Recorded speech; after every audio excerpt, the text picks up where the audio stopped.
Pessoal, que bom que vocês voltaram aqui no Tomate na Mão. Hoje a gente vai fazer as nossas observações e o nosso resumo sobre o episódio 30, o último episódio da primeira temporada da série Problema dos Três Corpos, produzida pela Tencent TV.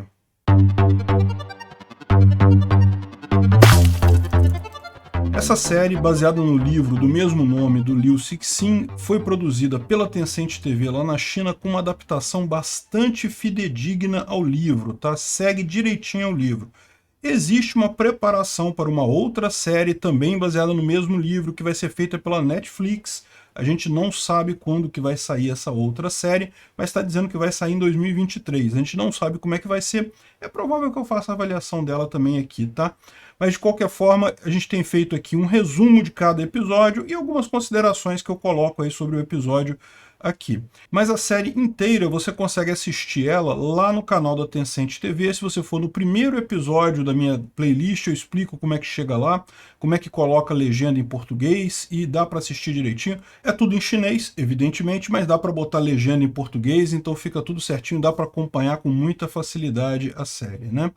Eu vou fazer também depois mais um episódio referente a essa série, em que eu vou fazer um condensado. Eu vou passar por todos os capítulos da série, explicando capítulo a capítulo, dando o spoiler todo de tudo que aconteceu ao longo da série, caso alguém queira ver esse grande resumão, né? Mas hoje não. Hoje a gente vai fazer o último episódio, o episódio 30. Antes disso, eu vou fazer um resumo do que aconteceu, mas só de forma aberta, tá? De forma genérica, até o episódio 29, para a gente complementar o nosso episódio 30 aqui hoje. Se você não quiser ver essa recapitulação que eu faço no início do vídeo, é só pular, eu botei capítulos nesse vídeo do YouTube, é só você pular para o próximo capítulo, que aí você já vai pegar os meus comentários sobre o episódio 30. Então, a história do livro começa em 2007 na China, quando alguns cientistas começam a se suicidar e a morrer em situações estranhas e coisa e tal. Por exemplo, essa menina aí que é a Yang Dong, que é uma cientista, uma astrofísica, ela se suicida tomando pílulas e deixa um bilhete dizendo que a física não existe mais e coisa e tal. E não é só ela não, vários cientistas estão se suicidando e coisa e tal, e o pessoal está preocupado com isso, né? Então o governo chinês, ele designa uma equipe para fazer a investigação, que é justamente o Xiqiang, que é esse delegado, um delegado de polícia, e ele pede ajuda ao Wang Miao, que é um cientista especializado em nanopartículas, os dois que são os principais personagens ao longo dessa primeira temporada do livro, né?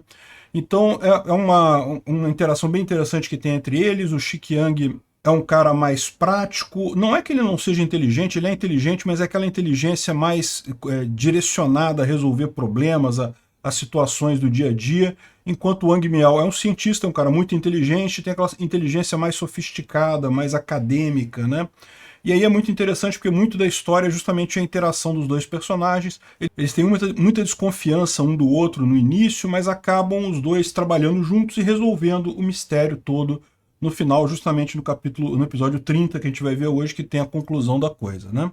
E lógico, ao longo dos episódios, eles vão investigando um monte de coisa, estuda daqui, estuda dali, aparece um monte de personagem, coisa e tal, mas em determinado momento eles descobrem que o que está acontecendo é responsabilidade de uma organização chamada ETO, Earth Trisolarian Organization, Organização Terra Trisolares.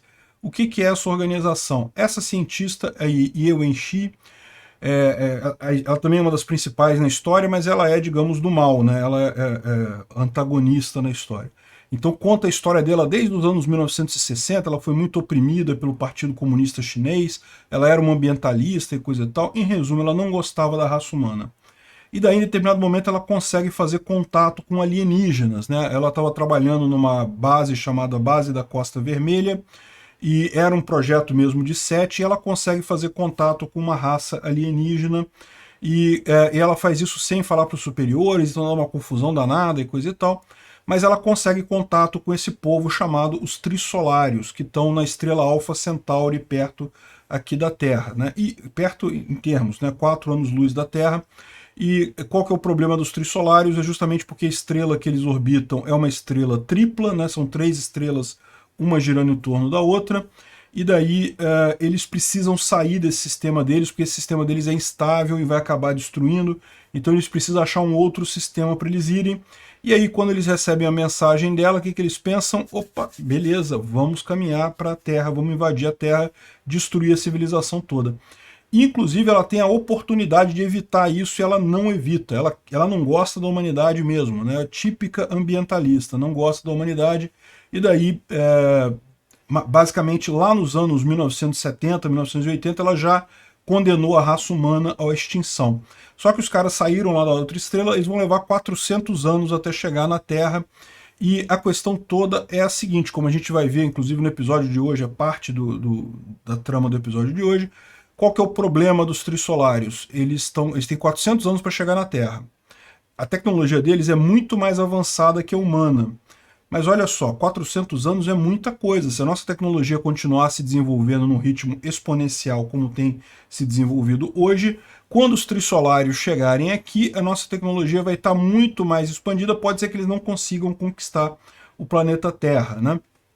Então, o que eles fazem? Justamente eles entram em contato com ela para ela organizar essa organização, criar essa eto, cujo objetivo é impedir o avanço da ciência como um todo no planeta Terra. Então, tudo que eles fazem é sabotar a ciência. E aí, lógico, os suicídios dos cientistas está ligado a esse tipo de coisa, né? Em determinado momento, ela é presa, né, lá dentro da ETO, e é presa por um grupo que foi formado pelos cientistas, o chamado Centro de Batalha, né, Centro de Comando de Batalha, que é justamente os governos da Terra se unindo para combater os trissolários, né, combater os alienígenas. Então ela é presa, e daí eles tentam saber tudo que ela sabe sobre os alienígenas para tentar achar uma forma de resolver o problema, né? Mas aí ela conta para o pessoal lá do Centro de Controle de Batalha que, na verdade, embora ela seja a comandante da ETO, quem manda mesmo é um cara chamado Mike Evans. O que aconteceu, né? Ela, depois que teve essa coisa toda com a mensagem alienígena, ela escondeu isso de todo mundo, ninguém sabe que teve essa mensagem, mas daí o observatório que ela trabalhava, né, o observatório da Costa Vermelha, foi desmontado, ela foi dar aula numa universidade, coisa e tal. Muitos anos depois, ela estava fazendo um projeto no norte da China e conheceu esse rapaz chamado Mike Evans. É um americano, filho de um dono de empresa de petróleo, o pai dele muito rico, e em determinado momento o pai dele morre, e ele também é um ambientalista, ele também não gosta de pessoas. Então ele acaba conversando com a Ye Wenxi e ela fala para ele, olha só, pode ficar tranquilo, se você não gosta de pessoas, vai acabar a humanidade de qualquer forma e coisa e tal. Em alguns anos eu já dei a mensagem e tal. E daí ele decide pegar o dinheiro dele, lembra, o pai dele morreu, deixou 4 bilhões de dólares para ele nem sabe o que fazer com esse dinheiro.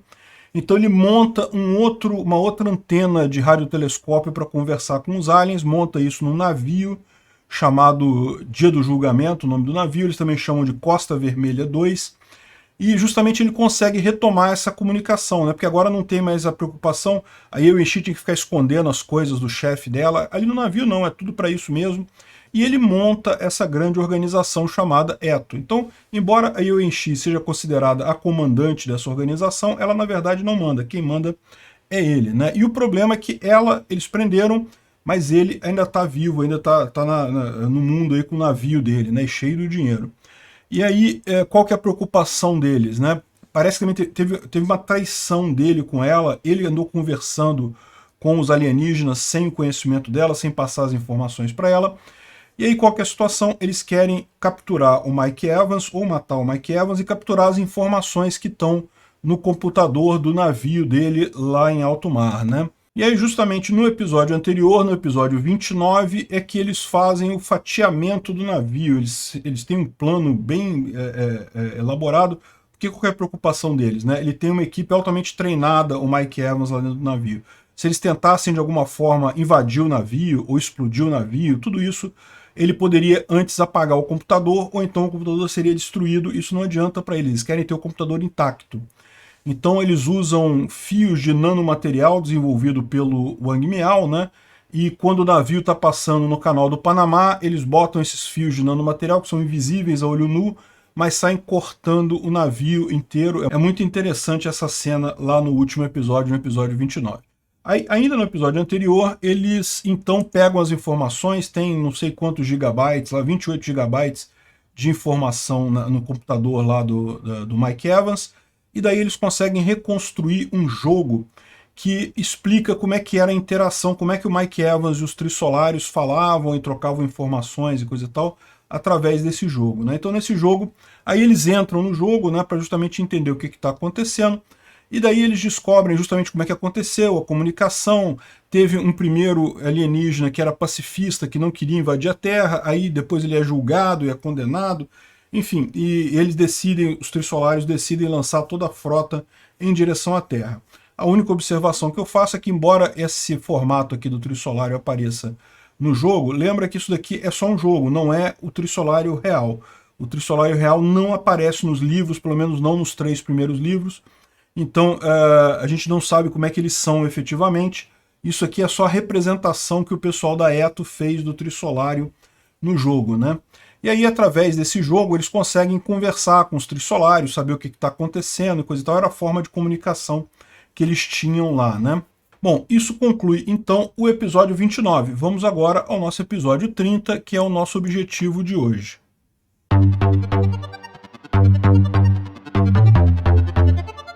O episódio 30 continua com eles explorando, né, esse jogo lá dos Trissolários, e aí eles descobrem que os Trissolários já partiram para a Terra, e que eles sabem também que o povo Trissolário é um povo sem emoções, justamente porque eles não querem demonstrar fraqueza.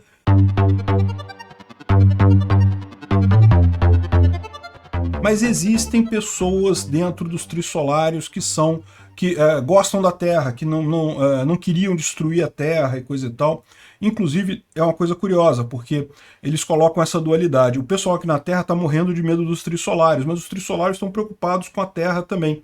Inclusive, em determinado momento, né, a Eto, o pessoal redencionista da Eto, começa a tratar os Trissolários quase como uma religião, né? Virou uma religião na Terra isso. E aí a gente descobre também que nesse episódio que lá em Trissolares também, a cultura da Terra, a forma como é o planeta Terra, começa a ser tratado também como uma espécie de religião por lá, né? Então, para evitar que crie-se mais resistência, o líder lá dos Trissolários decide que eles vão chegar na Terra e não vão matar ninguém. Eles vão apenas usar a tecnologia deles mais avançada para impedir a reprodução. Então, no momento que eles chegarem na Terra, ninguém mais se reproduz. Então, eles não vão matar ninguém, vai continuar a Terra existindo, funcionando, mas não vão se reproduzir mais, e a partir daí vai ser um mundo trissolário, né, em bem pouco tempo, né? Bastante triste essa história, mas é aquele negócio, né? É de se imaginar que seria alguma coisa assim, né?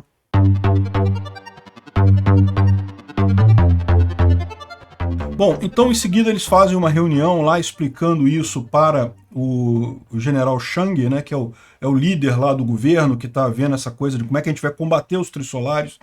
E aí eles falam uma coisa que pode não parecer importante agora, mas guardem isso, porque essa pequena pergunta que eles falam assim, por que aconteceu isso? Né? E ninguém fala mais nada. Isso mais adiante vai se transformar em praticamente todo o enredo do livro 2, ou pelo menos o livro 2 ele tem algumas partes, acho que são 3 ou 4 partes, o livro 2. Uma dessas partes é só sobre este ponto, que é o seguinte: eles perguntam assim, caramba, né? Então os Trissolários estavam procurando um mundo para eles viverem, né? E eles sabiam de como usar a própria estrela para comunicar, porque foi assim que a Terra conseguiu comunicar com eles, né? E eu enchi, mandava a informação para o Sol amplificava essa informação e mandava para eles. E daí os Trissolarianos sabiam fazer isso também, porque conversaram com ela e coisa e tal. Mas aí eles perguntam, por que será que os Trissolarianos não fizeram como eu enchi e pediram, né, mandaram uma mensagem para todo o espaço, procurando um planeta viável para eles, né? Por que eles só responderam à Terra? Eles não tomaram a iniciativa de tentar se comunicar com outros planetas no mundo. Por que será que eles fizeram isso, né? Então fica aquela dúvida, assim, a tecnologia deles é muito avançada, eles certamente sabem mandar mensagens de rádio, né, via estrela e coisa e tal, né? E aqui nesse ponto fica só a pergunta. Ninguém responde, ninguém fala nada. Essa pergunta vai ser toda uma parte do próximo livro do Floresta Escura, né, o Floresta Sombria, aí na frente, né? Aliás, esse capítulo tem várias referências a coisas que vão acontecer lá na frente e também a uma prequela que tem dessa série, mas a gente vai falar isso mais adiante, né? Então eles continuam explicando ali, e aí eles entram no jogo de novo para tentar entender como é que está acontecendo a coisa ali, e eles descobrem o seguinte, que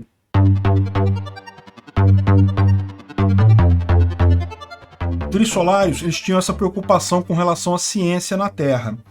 Por quê? Né? Porque eles vão levar 400 anos para chegar na Terra. E aí o líder trissolário fala, não, mas em 400 anos, embora eles ainda estejam numa tecnologia muito primitiva lá na Terra, em 400 anos eles vão se desenvolver muito, né? Porque a tecnologia na Terra está crescendo exponencialmente. Então, basicamente, a gente mandou toda a nossa frota com 5.000 naves para a Terra, vão ser 5.000 caixões que a gente mandou para a Terra, porque quando chegarem lá, os terráqueos vão ter capacidade de repelir os trissolários, né?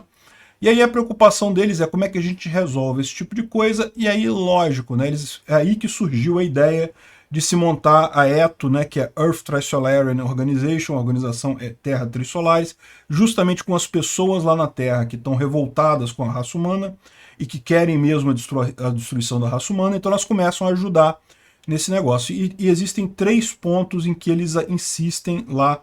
São 3 as estratégias que eles usam para parar a ciência na Terra. A primeira delas é a estratégia do Panam. Vocês lembram do Panam, que era um dos integrantes lá, que brigava com a Shen Yufei e coisa e tal?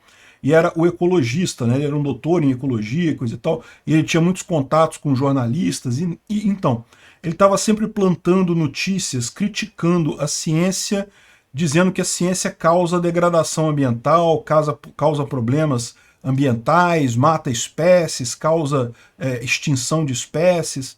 Olha que coisa, né? Exatamente o que eu falo. É o pessoal da mudança climática quer deixar a gente para trás, quer atrasar a raça humana, quer matar pessoas.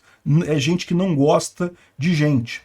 Enfim, mas ele faz esse tipo de colocação, né? E realmente é isso mesmo. Ele ativamente planta reportagens, cria factoides, justamente para mostrar o quanto a ciência é ruim, não devemos pesquisar ciência. De forma que a ideia deles é que isso gere dificuldades para os cientistas conseguirem apoio financeiro dos governos para fazer ciência, ou tenham leis proibindo a ciência e coisa e tal. As 2 outras estratégias se baseiam num equipamento chamado SOFON. O SOFON é um supercomputador que eles desmembram e programam e depois sobem ele em múltiplas dimensões de forma que ele acaba ficando do tamanho de um próton. Então eles mandam 2 prótons para a Terra em entanglement, né, em enlaçamento com 2 outros sófons que ficam lá no planeta, e com esses 4 sófons eles conseguem fazer um monte de coisa lá na Terra, e eles usam isso para 2 objetivos. O primeiro é confundir, criar coisas estranhas na ciência que as pessoas não conseguem entender. Aí você lembra do contador que aparece na frente do Ang Miao, e também quando o universo pisca, logo no início, acho que é episódio 5, né? Então tudo isso é feito por esses sófons, né? E além disso, esses sófons eles começam a entrar em todos os aceleradores de partícula e mudar os resultados. Então os aceleradores de partícula começam a dar resultados estranhos, inconsistentes e coisa e tal, justamente para evitar que o ser humano consiga avançar na ciência, né?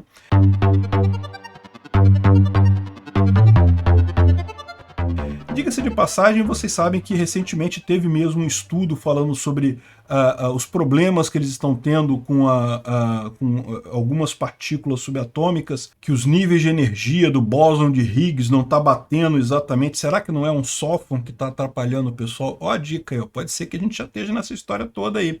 Pode ser que essa série aqui tenha sido montada por um ser alienígena que está justamente querendo normalizar isso daqui para a gente ficar acostumado, já estar preparado para quando eles chegarem aqui, né? Quem sabe?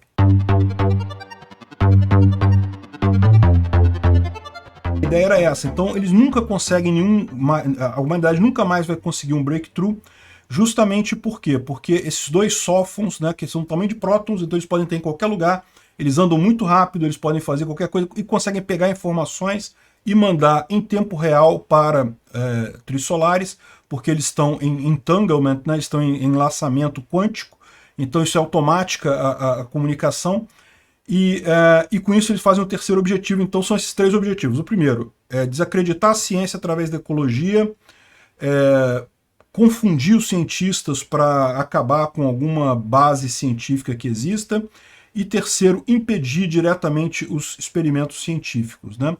Então, esses são os 3 pontos que eles fazem. Com esse negócio de confundir os cientistas, acabaram os cientistas se suicidando, vários deles. Então, essa é a proposta disso daí, né?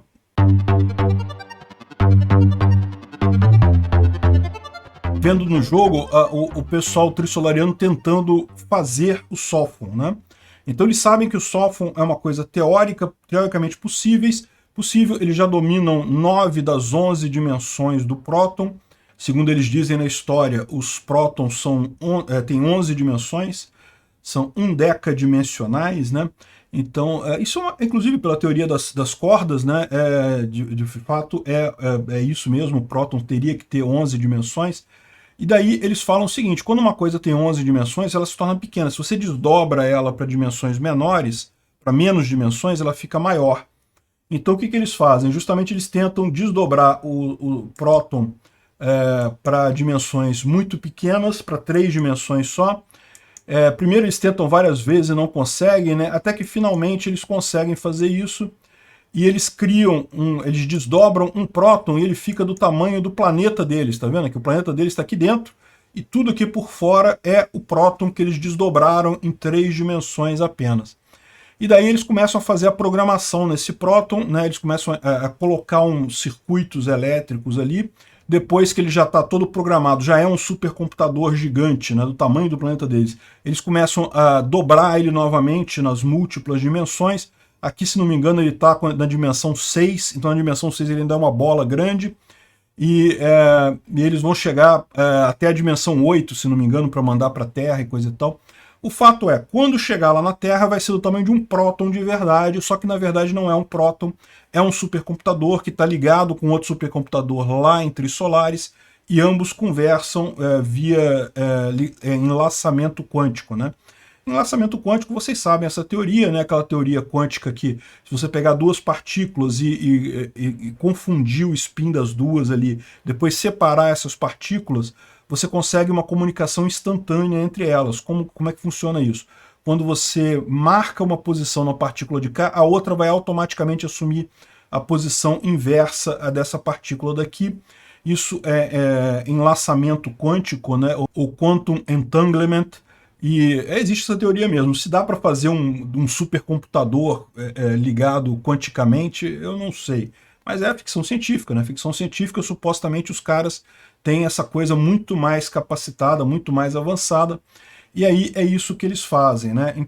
Eles explicam essa história toda.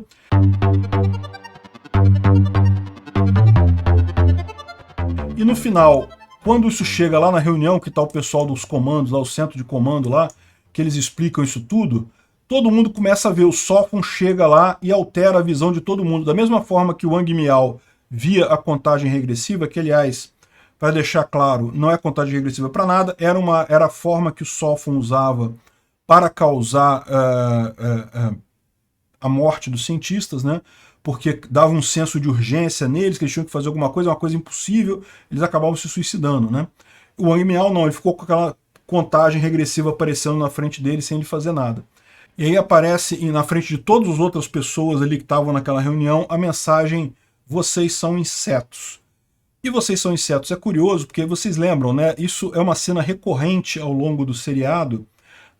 Lá no primeiro episódio tinha a Yang Dong, antes dela se suicidar, ela estava conversando com o professor dela e coisa e tal, e aí ela falava sobre falava com um insetinho assim no vidro, né? O vidro e um insetozinho.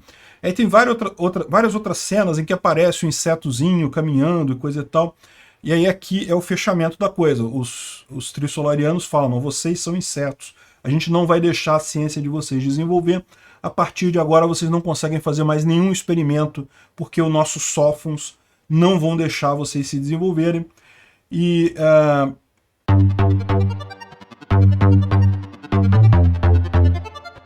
aí o Wang Miao e o Yi Jing, né, que é um outro cientista lá, estão muito tensos, né, achando que acabou, né, agora não tem o que a gente fazer, porque os Sophons estão aqui no planeta Terra. A gente não tem tecnologia para destruir esses Sophons.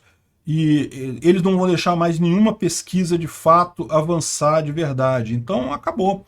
a raça humana está condenada, os caras vão chegar daqui a 400 anos e vão matar todo mundo, quer dizer, não vão nem matar, né? Como a gente falou, eles vão só esterilizar a raça humana inteira, eles esperam uma geração e acabou a raça humana, o mundo é dos aliens, né? Então, os caras estão meio que se sentindo derrotados, isso aqui não tem o que fazer, acabou, né? E aí é que tem uma cena legal, estão bebendo, enchendo a cara aqui, né? Já que não vão ter resultado mesmo, vamos encher a cara, concordo. E aí se revoltam, jogam a coisa, fazem uma confusão danada.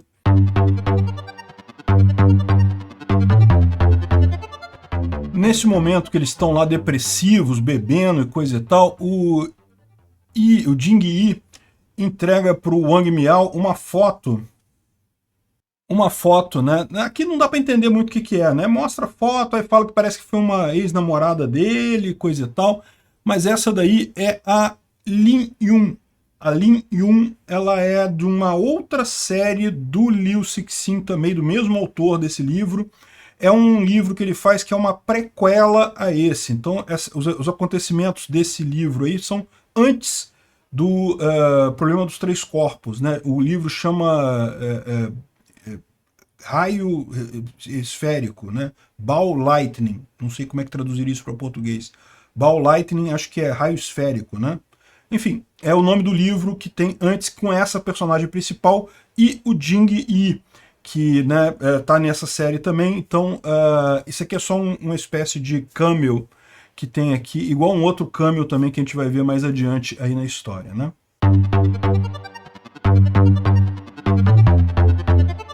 Bem, aí tem uma cena em que a Ye Wenxi, ela foi condenada, né? Ela foi condenada à prisão perpétua pelo crime de traição à humanidade.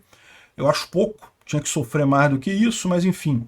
Acho que ela já sofreu, né? A filha dela, que era Yang Dong, acabou morrendo por conta dessa ideia idiota dela. Mas enfim, ela pede para ir uma última vez lá no Observatório da Costa Vermelha, então ela vai lá, chega lá no topo e coisa e tal, relembra do observatório, isso está no livro mesmo. Ela relembra do observatório e fala que é o entardecer da raça humana. A raça humana acabou, é o entardecer, acabou, né? Então nesse ponto aqui você tem aquela sensação de fechamento de que, caramba, ok, a gente sabe o que está acontecendo, mas aí, como é que a gente vai fazer? Acabou, né? Não tem chance nenhuma a raça humana. E aí a partir daqui que a coisa começa a dar uma última reviravolta, que é justamente, na verdade, nessa primeira temporada, no primeiro livro. É só isso mesmo, ou seja, é só uma pequena chance de esperança, mas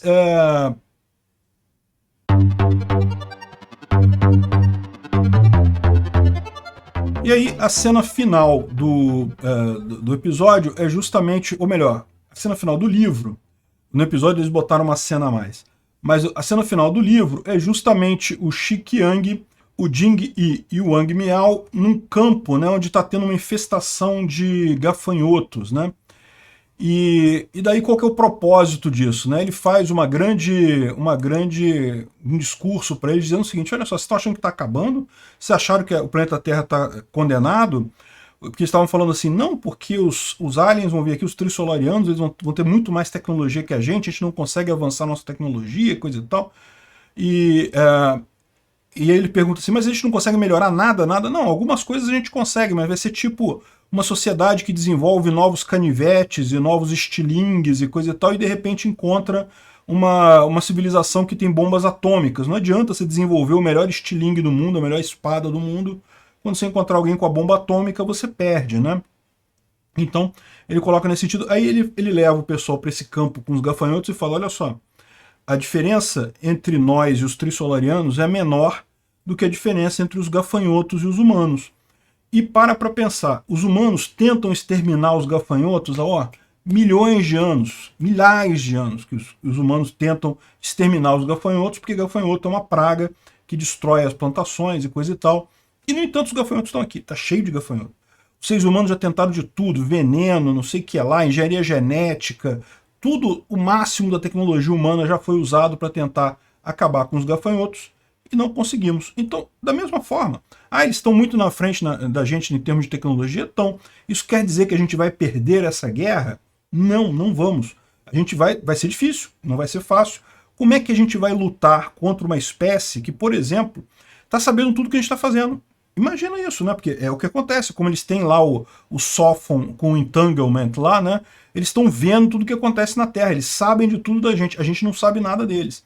Como que você ganha uma guerra desse jeito, né? E, no entanto, tem um plano. Depois, mas isso aí já é para o segundo livro, né? Nesse momento aqui, o que o Shi Qiang fala é justamente que não, temos que lutar, não vamos entregar isso não. Nem que a gente vai ser chato igual gafanhoto, mas a gente não vai morrer como espécie, vamos conquistar o nosso espaço, no mínimo compartilhar o mundo com os Trissolarianos, de preferência acabar com eles, né? E aí, no final, eles concordam, né? Falam que realmente você tem razão, e eles jogam a cerveja, né? Jogam no chão, é uma forma de homenagear a Terra, né? Homenagear o planeta, né? E termina assim o livro, né? Com esse espírito, né? Não, temos que lutar, não interessa. Ah, estamos em desvantagem? Estamos. Os caras têm uma tecnologia muito maior do que a nossa? Tem. Eles sabem de tudo que está acontecendo aqui na Terra, podem estar vendo a gente nesse momento, o que a gente está fazendo? Podem. A gente não sabe o que eles estão fazendo. No entanto, a gente vai ter que lutar e vamos conseguir, igual o gafanhoto consegue viver aqui, né? Consegue ainda até hoje lutar contra os humanos, né?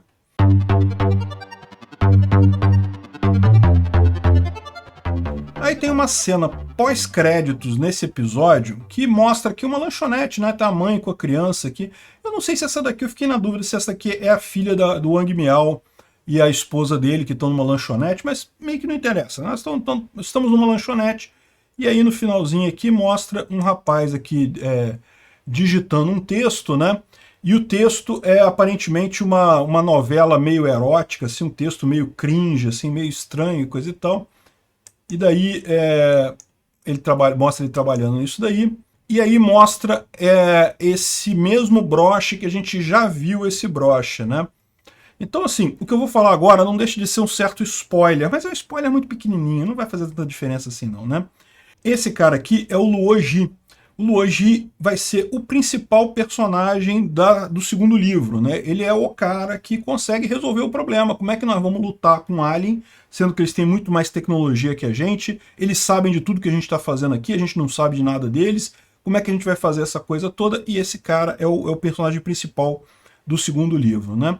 Então, achei muito bacana essa história, muito bacana esse finalzinho, né? Foi mais um cameo, assim, ele nem aparece aqui, nem aparece o rosto dele, mas mostra que ele é da Tsinghua University, que é a mesma universidade da Yuanxi. Ele já apareceu nos capítulos para trás, também fazendo uma espécie de cameo aqui, mas no primeiro livro é só isso. Ou seja, ele está sabendo dessa história, ele está envolvido, ele conhece as pessoas, então ele sabe o que está acontecendo, né? Mas aí, por enquanto, ele não entrou na história ainda, vai ser justamente na temporada 2, que parece que lá na China eles vão fazer uma outra série, tá? Ao invés de chamar Problema dos Três Corpos série 2, né, ou temporada 2, vai ser Floresta Sombria, que é o nome do segundo livro da trilogia, né? Bom, vamos fechar nossas conclusões então, porque já estamos entrando nesse aspecto, né, que é justamente o que vem a partir daqui, né?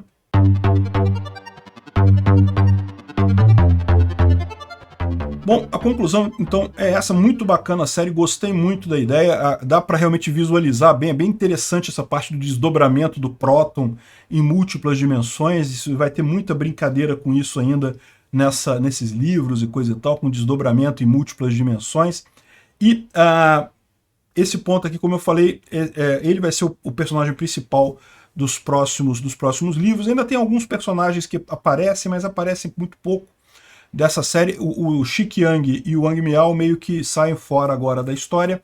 Vai ser o Luo Shi que vai ser o grande personagem do próximo livro. E uma coisa importante também é o seguinte, essa segunda temporada, né, que seria, na verdade, parece que a Tencent decidiu não fazer segunda temporada. Eles vão dar um outro nome, que é o nome do segundo livro, né? O primeiro livro é O Problema dos Três Corpos, o segundo livro é A Floresta Sombria. E, essa daqui são os livros, tá? Então o primeiro livro é O Problema dos Três Corpos, o segundo é A Floresta Sombria, e depois é O Fim da Morte, né? E depois disso tem esse quarto livro aqui, que é A Redenção do Tempo, que não foi escrito pelo Liu Cixin, mas que ele aprovou a história, e também é bem interessante. E antes disso tem a prequela, que é o Raio Esférico, esse foi pelo Liu Cixin mesmo, né? Então eles devem dar outro nome, devem chamar de A Floresta Sombria, não vai ser a segunda temporada. E certamente está para ser lançado em 2025, e a gente certamente vai acompanhar aqui no canal Tomate na Mão também, né? Uma última coisa só de interessante é a seguinte, né? Todo mundo gostou, o personagem principal dessa história toda, e o ator também contribuiu para isso, o ator de todos eles foi o que tem a ver melhor, atuação, coisa e tal, foi o Chick Young, que é o delegado e coisa e tal, e que, né, é muito bacana a atuação dele, e o personagem é muito bom também, tão bom que a Tencent TV encomendou um spin-off só com ele. Então vai ter um spin-off também que está sendo produzido pela Tencent TV, só com aventuras do Chick Young, vai ser supervisionado pelo Liu Cixin, mas assim, mas não tem nada a ver com a história, né? A história agora ele sai, porque vocês lembram, né? Ele tomou uma dose de radiação e ele tá com uns dias contados, ele vai acabar morrendo, ele nem faz parte dos próximos livros, mas aí a Tencent TV, ele fez tanto sucesso o personagem que decidiu fazer um spin-off, né? Provavelmente vai ser no passado, né? Não tem como ser no futuro, porque se ele está condenado à morte, ou não sei, de repente vão fazer ele ainda com uma sobrevida maior, ou talvez dizer que ele curou da doença e conseguiu sobreviver, a gente não sabe, né? Então é isso daí, gente. Gostei muito da série, espero que vocês tenham gostado. É só o começo, ainda tem agora a Floresta Sombria, ou segunda temporada, se preferir, que tem mais um monte de desdobramento dessa história aí, né? A gente vai ver a frota trissolariana chegando aqui no planeta Terra. Quem será que vai ganhar, hein? Será que os humanos ou os trissolarianos que vão ganhar, né? Uma coisa eu digo para vocês, vai ter muita fatalidade nessa briga, né? Então é isso daí, gente. Eu vou fazer ainda mais um vídeo nessa primeira temporada, que vai ser um vídeo de resumo de tudo, que eu vou pegar do primeiro ao último episódio e vou falar, esse primeiro episódio teve isso, depois teve isso, depois teve isso, depois teve isso, depois teve isso, até o final. Talvez fique um vídeo longo, né? Mas esse vídeo tem ficado longo mesmo. Mas amanhã eu vou fazer do Last of Us, que é o último episódio também, e eu deixei um post na comunidade aqui do canal para o pessoal sugerir séries de ficção científica que eu possa fazer. O pessoal já sugeriu a Expanse e a Fringe. E eu não conheço nenhuma das duas, mas vou dar uma olhada. E eu queria mais sugestões para a gente fazer uma enquete de pelo menos 5 séries. E aí vocês escolhem qual série que será a próxima para a gente fazer aqui no canal, né? Então é isso daí. Muito obrigado a todo mundo que acompanhou a série aqui com a gente.